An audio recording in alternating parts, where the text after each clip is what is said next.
But like what I found and from talking to people in Taro is that there's such a big gap between what you learn in school or in boot camp and what you actually need to succeed on the job. Hi everyone, you're listening to the Limitless Grit Podcast. Today we are thrilled to host Rahul Pandey. Rahul is a Stanford graduate, an ex-Meta tech lead, and a co-founder of a Y-Combinator company called Taro. Taro provides precise, high-quality tactile advice to help engineers and managers excel in their careers. Rahul also has passion for teaching. He teaches Android app development at Stanford University and other CS concepts on his very popular YouTube channel. It was a really fun conversation and we thoroughly enjoyed it, and we believe that you will too, so let's get started. Hey Rahul, welcome to the Limitless Grit Podcast. We're really excited to have you. Yeah, thanks for having me. I'm excited to chat. Yeah, of course. So I've been following you for some time. Like I did a boot camp, but then got a job as a software engineer. So your content has been like super helpful to me. So, one of the questions that I had was, a lot of the engineers, their dream is to work for a FAANG company. And you not only got a job there, you became a tech lead. Like what inspired you to leave that job and, start your own company? Yeah, I think it's a great question and a question I certainly get a lot because I think just to underscore your own point, for a lot of engineers, getting into FAANG is like a terminal destination, right? It's like, oh, I worked so hard, I dream about it, I prepared for it, and they get there, and then what actually happens in reality is people change jobs all the time, right? So within a few years, they change another job or they do something else, and so that was what happened to me. Like I went to school in Silicon Valley, I ended up getting the job at a startup, at Pinterest, and then eventually at Meta, where I did I climbed the ranks. I did pretty well. I think the reason I ended up leaving, like so many other people who stay at FAANG for 3 or 4 years or 5 years, is that I think two things. One is I felt like very practically I had built up enough cushion, both in terms of a network, my finances, in terms of my learning, that I felt like, hey, if I leave now, I will have the opportunity to come back. I'm not going to go into financial ruin. If I end up needing a job, I'm pretty confident I could get a job, if not at Meta, but somewhere at a similar caliber. That was like one part of it. I had that safety net. And the other part of it, I think, was just that I had seen evidence of what I was doing already working while I had a full-time job. And so I felt like when I made the transition to go out on my own and start this company called Taro to help engineers, I felt like, hey, I'm not starting from zero. There's already some idea or evidence I had that this is going to work. And as long as I work hard and I stay focused on what I'm trying to build and actually add value to people, I think there's an opportunity here to make it a company that helps many people, and also I can pay myself enough to live off of. And if it doesn't work, hey, I have the first thing I talked about, which is I have a safety net to go back to, right? So it didn't feel like that dramatic of a decision, actually. Did you have like a pros and cons list as to like, okay, if this works out in like 6 months or a year or however long, then I'm fine. If not, like I'll get back to getting a job as a software engineer. Yeah, I mean, I don't know if I had it like an explicit drop dead date of like I need to have a certain amount of revenue or a certain amount of users, but I think one mentality shift that I did have is when you're working at a company like Google or Meta, they make so much money. You never think about money, right? Like in terms of my job as an engineer, I was working on building the best product I could build. I literally never talked to a salesperson. I never talked to really anyone in marketing. Um, when I left the company, I had to actually worry about how is my business going to make revenue. And so I think that was like one major turning point is like you're giving away free content. I made videos on YouTube, right? I post regularly on LinkedIn. I'm trying to help people just through giving out advice for free. The big question mark is, are people willing to pay for that advice, pay for that value? Because if the answer is you're helping a lot of people, but you can't actually make money off of it, there's no way you can survive, right? And so I think it took me about 4 or 5 months, but then when I finally turned on revenue and it started working, like, hey, people were actually pulling out their credit card. That was a magical feeling, and that gave me the confidence that, hey, I could actually continue doing this for even longer. Obviously, you being a tech lead, you have a bunch of responsibilities. So what made you decide to spend, say, 15 to 20 hours a week on YouTube? Yeah, I mean, so I will say, like, my journey with YouTube is very up and down in the sense that there were some weeks where I was busy at work and I spent pretty much no time. And there were other weeks I spent, yeah, like you said, probably 15, 20, 30 hours a week. And I probably shouldn't have spent that much time, but I just enjoyed it so much. So I started making content on YouTube in 2019. And it was basically, I was learning all this stuff at work. And I was doing, a lot of Android technical work along with just like, what you find in a big company, cross-functional work, talking to product managers, data scientists, different people. But I felt like the work I was doing was very bespoke to Facebook. And I wanted to kind of prove to myself maybe that, hey, I still have the ability to write vanilla Android code outside of the bubble of big tech. That was like one motivation. Like, let me just learn it for myself and teach it. Teaching is the best way of learning, in my opinion. So that was one element. And there's another element too, which is that we live in an age now where like what we're doing right here is like you can literally put something together digitally, like have a conversation or talking to a microphone, and it can actually improve people's lives. Like you can teach something valuable. And that was addicting to me, right? And so I had some extra time in the end of 2019. I had just gotten married. And so like all the wedding preparation was done. So I have some time now. Let me now spend, whatever time I have making Android tutorials. And then that eventually shifted. We can talk about that. But after about a year of doing that, I kind of pivoted or shifted into more career growth content and branching out beyond Android. We were doing our wedding planning, so I know how much time that takes. And like not having to spend time planning, you're like, all right, what do I do with my time? I mean, yeah, so I don't know how your experience is, but like, yeah, hopefully it's going well. Like wedding planning was one of the most stressful things I've ever done in my life.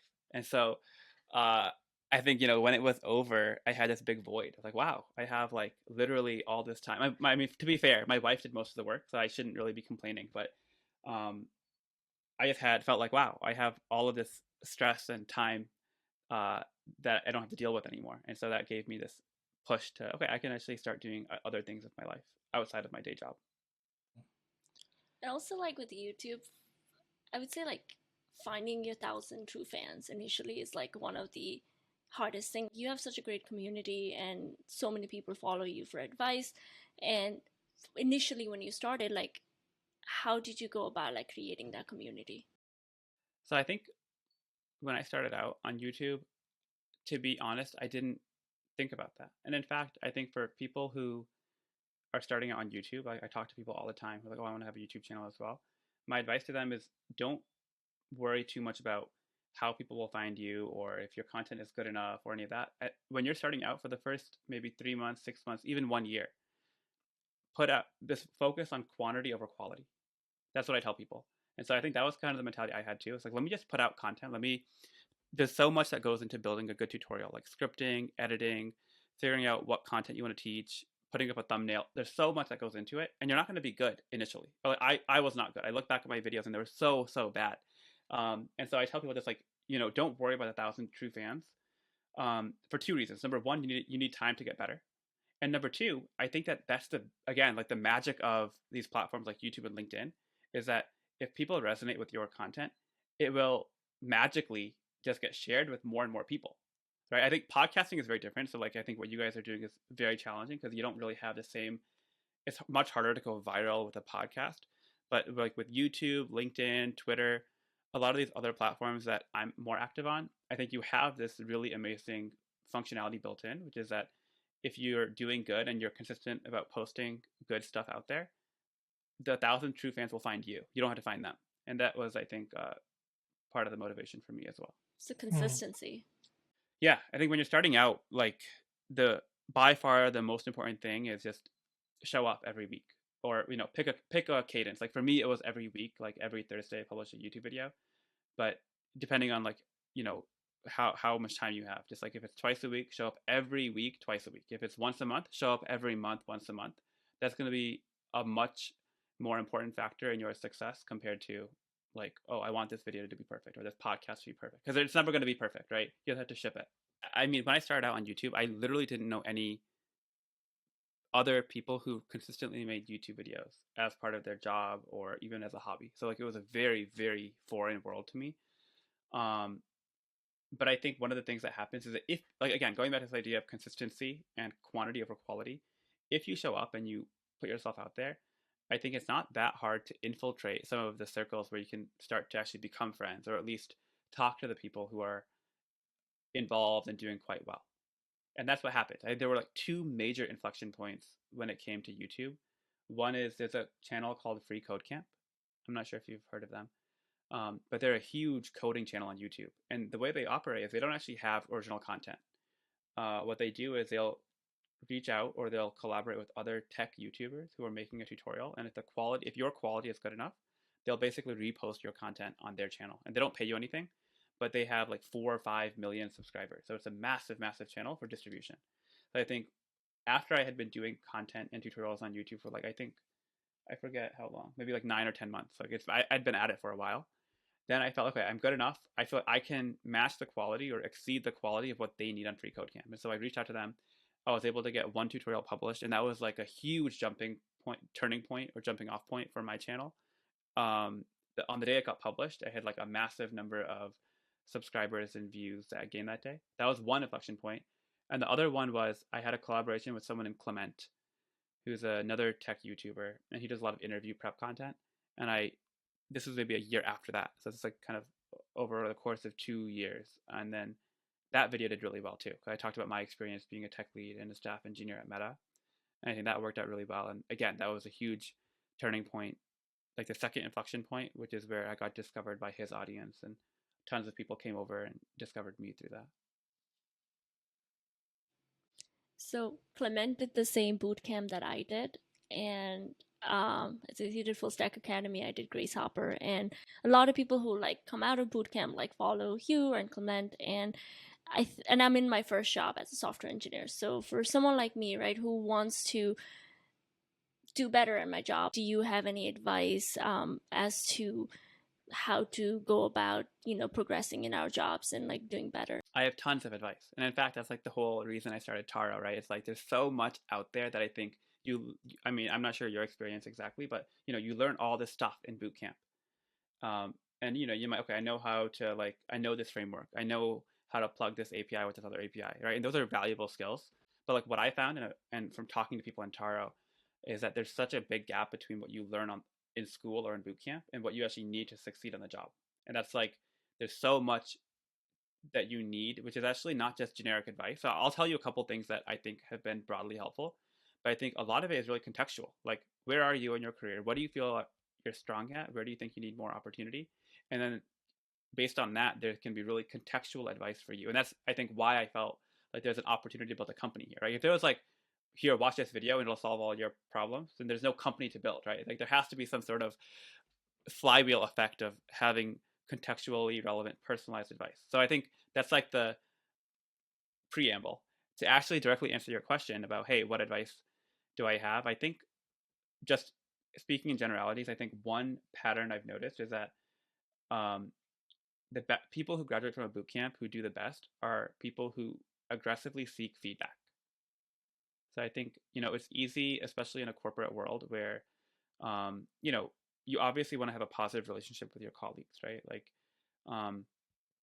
You want them to think highly of you. You don't want to say anything negative to them. But I think the people who do the best are the ones who actively seek out constructive feedback on what could they be doing better. And it's kind of this weird thing, right? Because if I feel like you could do something better, it's like the easy thing for me to do is just to ignore it. Or if you do ask me for feedback, like, how am I doing? I'll say, oh yeah, you're doing good. Don't worry about it. Because it's uncomfortable for me to give negative feedback and uncomfortable for you. Why would I make both of us uncomfortable? And so I think that's the big thing. It's asking for feedback. How do you ask for feedback? Because most of the time, especially in tech, everyone is super nice. You're doing great. But I feel like there has to be a better way to ask the question. Yeah. I think that's a really good observation that, the default is just to be nice and almost nice to a fault where you don't help anyone because you're trying to be overly nice. There are two tips I have there. One is to make it harder for people to escape the situation, right? Because if I ask you, do you have any, what could I do? A lot of people ask feedback am I doing okay in my job? And the obvious answer to that is, yeah, you're doing okay, right? It's so easy for me to say that, yes, and then I move on with my day. So a better way of phrasing that question would be, relative to your expectations of how I should be doing 3 months out of the job, how am I doing relative to the best people you've seen 3 months in? And now it's hey, well, let me compare your performance to someone who's else is 3 months in. So that's like one tip. It's like make it harder for them to actually give you a lazy answer. And then number two is you can also prompt them and say, hey, last week in that team meeting, I felt like I completely screwed up my presentation and no one was listening to me. What do you think about that? So now it's like, hey, yeah, that's actually a good point. Like now I can reflect on that particular scenario. I think those are two tips that I've used pretty effectively to actually get meaningful feedback.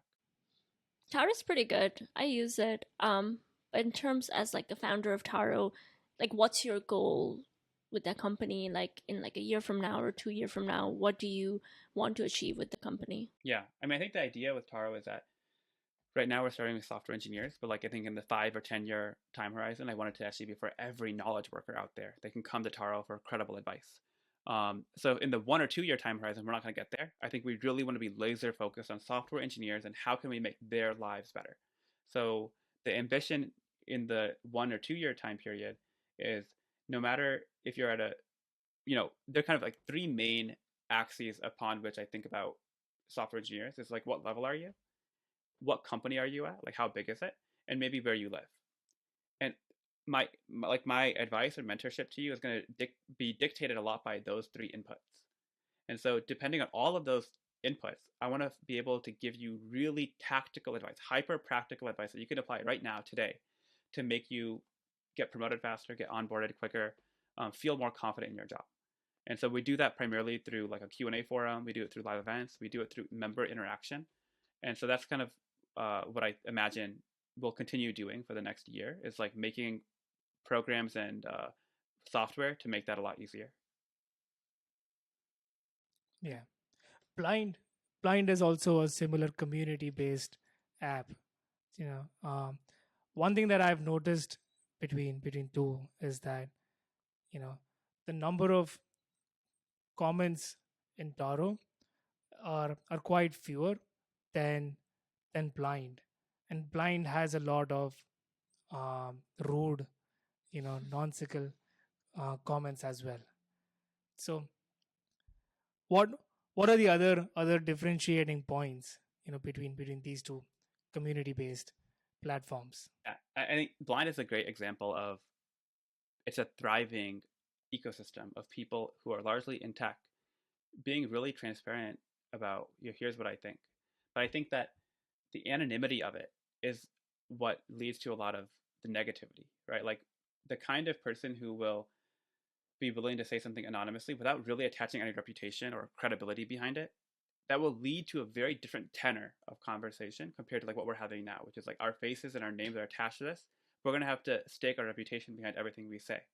And so I think that's what I think is going to lead to actually changing people's lives when it comes to their career. It's like I put my name and my experience and my credibility behind what I'm telling you.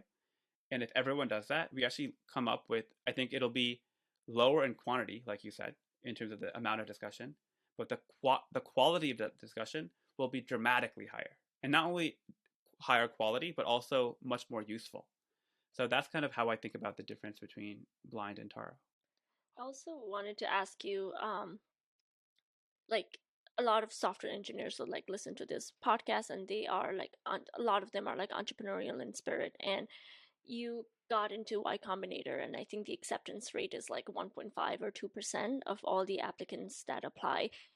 Like, what tips and tricks would you give to someone who wants to get into Y-Combinator? Yeah, I have a lot of advice here just because after we got in, I think we got reached out to by a bunch, and I'm happy to like hop on calls with people and just like share my advice. I think there are kind of two big things that I tell people.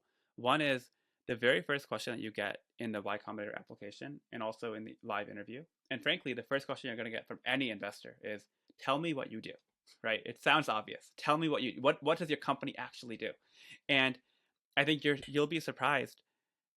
90% of the time, the answer is horrible. Like you can't figure out what they do. And like the way to test it, right, is go talk to your friend, like someone who's smart, but not exactly in your domain. Because if they're too close to you, maybe that's not a good sample size. But like someone who's like a smart friend, and then give them your like 2-sentence pitch. Because after 2 sentences, you're gonna get cut off or interrupted. So you can't go on a 10-minute presentation. Give me what your company does in 30 seconds.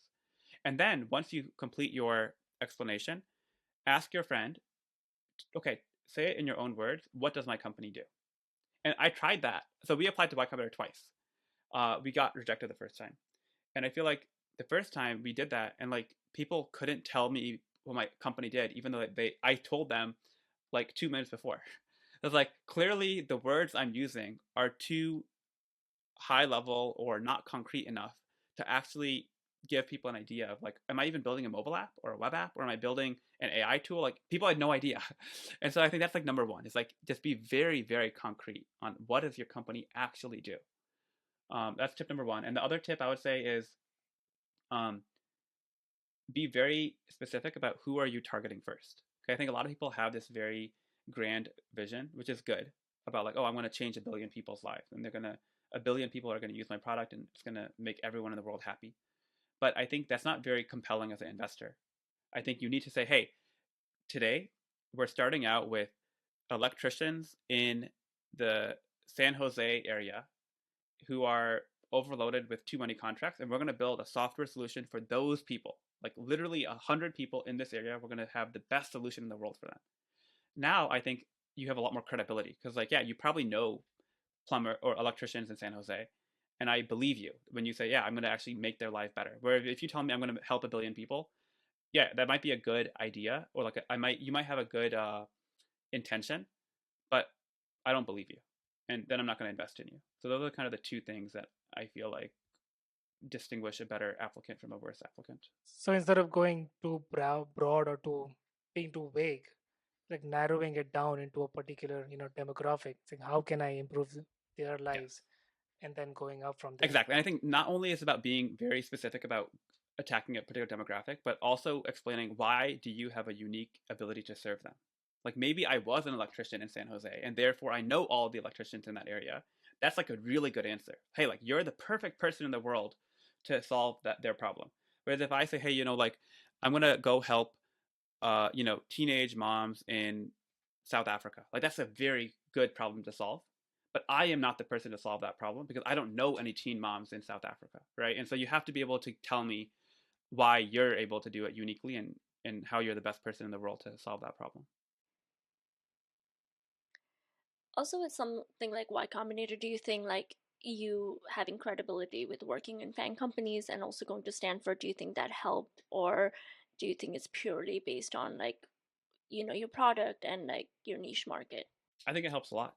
I think it's a huge amount of help. Like the more credentials you collect, it definitely helps. I mean, there's some credentials which I think are worth a lot more than others. But yeah, like certainly going to Stanford, going to being at Facebook or Meta, um, is a huge, like basically, if you trust the evaluation criteria of Stanford to admit people, or if you trust the evaluation criteria of Meta to admit smart engineers, then by proxy, you kind of also automatically trust that person, right? So I think it does help. I think I would say like the big thing, which is even more important than just like where you went to school, is a referral. And so for both times we applied to YC, we actually had an alumni, like a Y Combinator alumni, say, hey, Rahul's a great founder. He and his co-founder, I believe that they're going to build a big company. You should interview them at least. So I think that actually had more weight compared to just like, where you went to school.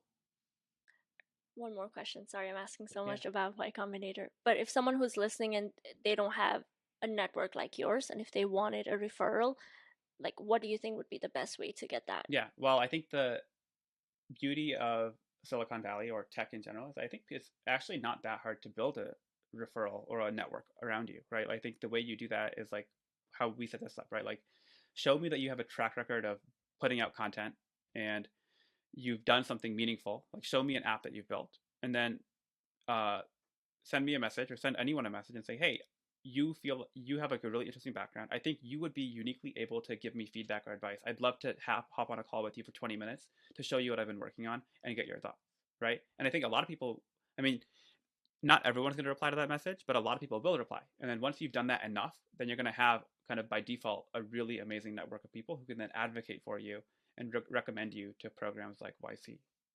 Speaking of Y Combinator, Taro, and founding a company, how how did you meet your co-founder? Yeah, I met Alex about 6 years ago now when we were working at Meta. So we both joined like this division of Facebook. called Building 8, and he joined like 2 months before me. So he helped me onboard onto Meta, and then he ended up switching teams, but we kind of stayed in touch throughout our entire time at Meta, and then we ended up deciding to kind of start a company together after we both, but he was at Robinhood, I was at Meta, and we decided to like work together. Right. Was there a specific criteria in your mind that a co-founder has to be, has to meet these XYZ, points in the checklist? Yeah, I think that there definitely was a criteria. I think by far the most important criteria is, do you get along with this person, and can you resolve can you get through conflict with them? Because like you said, it is very much like a marriage, and if you only see this person for like 1 hour a day to talk about the weather, or you had lunch with that person at work, you're not really getting a full sense of the working relationship with them. So I think that's like the big thing. I think the secondary criteria was like, it should be in my head like the skill set complement. Like if you're an engineer, maybe it would be good actually to have someone who has like a business background or a marketing background, and vice versa too. But that in my head is less important. Yeah. I think finding the right co-founder is probably like one of the hardest things, because if you don't get along, then there is no company. Yeah. I think that's what, I don't know who said it, but like in Y-Combinator, one of the talks I heard, they talked about how the vast majority of startups, they're not going to die from competition, or like someone came in and cloned your product. That's almost never happens. The vast majority of startups die because the co-founders don't get along, right? So it is very much the big killer of startups. And if you have a good relationship, you're already ahead of 90% of startups. Did you have a time and while co-founding Taro, saying that, okay, this is it, if we don't make it this time, I think the company's going to die, or if we don't get the funding, it's going to be difficult to go ahead? Luckily, the answer is no. I mean, maybe ask me again in like a year or two, and maybe we'll have some near-death experiences. I mean, so far, I feel like, so one of the things that Y Combinator does pretty well, I think, is that they tell you to launch early and launch often. Like, it's not launching is not a one-time event. It's like you're going to launch every month for the next 10 years, right? If you survive that long. So I think for us, today Taro is like a consumer product where like individual engineers are paying for membership, and so compared to like if you're building a medical device, then yeah, you're going to need like 2 or 3 years of development time before you can actually make revenue from it. So one of the advantages that we had with Taro is that within a month of us turning on the paid version of Taro, we were generating pretty meaningful revenue. So we were able to use that in order to raise funding and just pay our bills. So I don't think it was ever like life or death. And also we're a small team now. We're like a team of 3. So it hasn't come to that. But ask me again in a year and might have a different answer for you. What are like some of the differences of being an engineer or being a tech lead to being a founder? Yeah. I mean, I can say like I was a tech lead at Meta, and so I can talk about that contrast. I think that being a tech lead too is also quite broad, because like at Meta, like I said, Meta is unique, at Google is unique, big tech is unique in that your job is really purely focused on the product and just like engineering. Whereas I think being a tech lead at a startup or like a Series A company might actually be quite different. So I'll talk about like the Meta part of it. I feel like the big difference I would say is that there are no problems that you can just escalate to. Like there's no problems where you can say, let me escalate that to my manager or to the director or to the VP, and then I'll get an answer and then I'll act on that. No, like there's no one no one is coming to save you in a startup, right? And so, I mean, you have people around you who can give you really good advice. Like we have advisors, we have mentors, we have investors who I talk to pretty regularly to get feedback. But at the end of the day, it's not their company, and they're going to spend maybe 1 hour thinking about the problem, and I might be spending 40, 50, 60 hours a week thinking about the problem. So that does come with maybe a bit more stress and a bit more like uncertainty compared to what I was dealing with at Meta. But it also comes with a lot more autonomy and fun, maybe if they're that kind of person, to just attack a problem and see what happens. How do you balance your like mental and physical health with like so much going on with the company or like YouTube channel and like just building community? Yeah, I mean, I think the big thing, physical activity, I think is really important. And so for me, a lot of that manifests in terms of pickleball. So I don't know if you guys have ever played pickleball before, but I play pickleball like twice a week or 3 times a week, depending on the week. And that's very, because you do run around and you get some physical activity, so that's healthy. But even more important, or perhaps equally important, that there is like a pretty good community around it here in the Bay, where I'm able to, like there's a WhatsApp group for the different places I play, and when you have like a partner who's waiting to play with you at 5 p.m. or 6 p.m., then you're not going to like take more meetings or like keep coding past that. There's a friend who's waiting for you, right? And so that's the kind of thing that actually is very motivating for me to get off my computer and actually go, live my life. So like some sort of an accountability. Yeah, that's actually like one of the things that I was that we might talk about too, is like the time management, right? Is having the accountability of like a co-founder or a friend or someone who's like checking on you, like, oh, you said you were going to build an Android app last week. Show me, like, what did you do, right? Like that accountability is extremely powerful, because it's much harder to let other people down compared to letting ourselves down. It's actually not that hard to let yourself down. Like, let me have one more, let me watch one more TV show. Let me eat one more ice cream.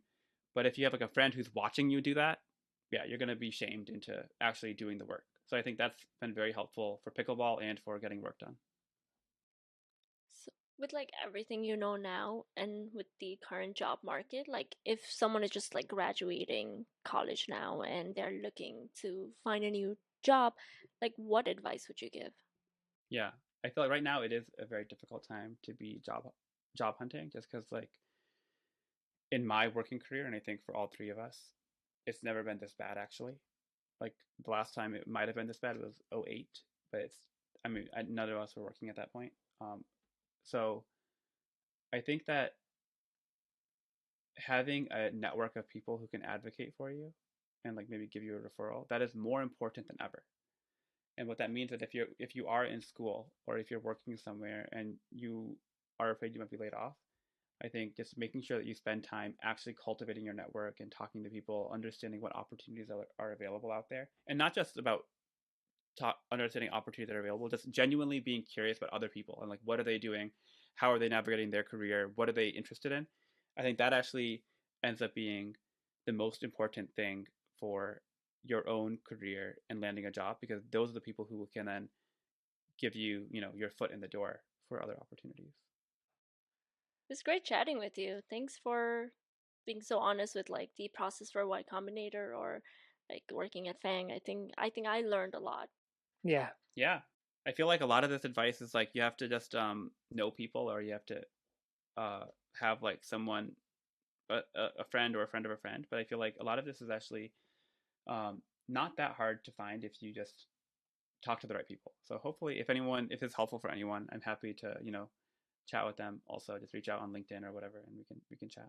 If you had to go a few years back and when you were graduating, what do you have if you had an option between choosing a startup or choosing a big company? Which one would you have chosen? Probably big company. A big company? Yeah, I feel like there are a couple things. One is I feel like I didn't know much coming out of college. Like I was not a competent enough engineer to actually build things on my own. So I feel like having that mentorship and guidance in a big company would have been valuable. Number two, I was poor, and I feel like having money is a really good reason to having money is fun, and it also gives you optionality, which is really important if you want to start a company. And then number three, I think that it's also valuable to have that credential, like we talked about earlier. If you're applying for Y-Combinator, if you're applying for something else, just saying, hey, I'm a Google engineer, or I'm a IBM engineer, whatever it is, wherever you end up working. I think that that it frankly, it just opens doors that if you didn't go to a good school, you wouldn't have had. So for those three reasons, I think for the vast majority of people, I think it makes sense to go to big tech and work there for a few years and then pivot your career, unless you feel like you're exceptional and you have this like amazing talent or you have a unique advantage. Then maybe consider joining a startup or doing your own startup. But for the majority of people, the correct answer is to join a big tech company. Got it. So usually these big tech companies, are also like a big machine with a lot of cogs. And let's say these employees they end up focusing on one smaller project in a bigger machine.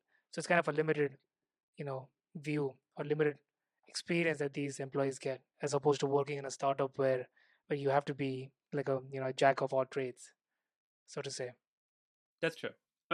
that's actually, I mean, I think, yeah, if you join Google or Microsoft, yeah, you're like you're one tiny part of this huge machine.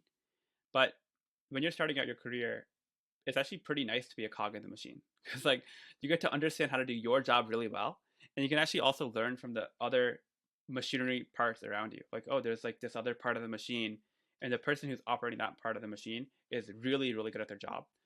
Maybe you could learn from that. So I mean, I agree that you are a cog in the machine, but depending on where you are in your career, that can be a really good thing for you as well. I agree with you. And also with, I mean, I work for a bigger company than he does, and having people who can mentor you and like you can go and like ask questions is like super helpful as well. Whereas in startup, if that's your first job, I can imagine it to be like extremely overwhelming. I mean, I think so. I don't know if you both know this, but like the first job I had when I graduated was actually at like a 3-person startup. I didn't join big tech. Yeah, and so actually, like in response to your question, like the reason I said that big tech is a better choice is I wish I had joined big tech. Because I think I joined this 3-person company, and frankly, I didn't do well. Like I didn't have enough depth of knowledge in what we were doing, which is like big data stuff, and Hive and Hadoop and stuff like that.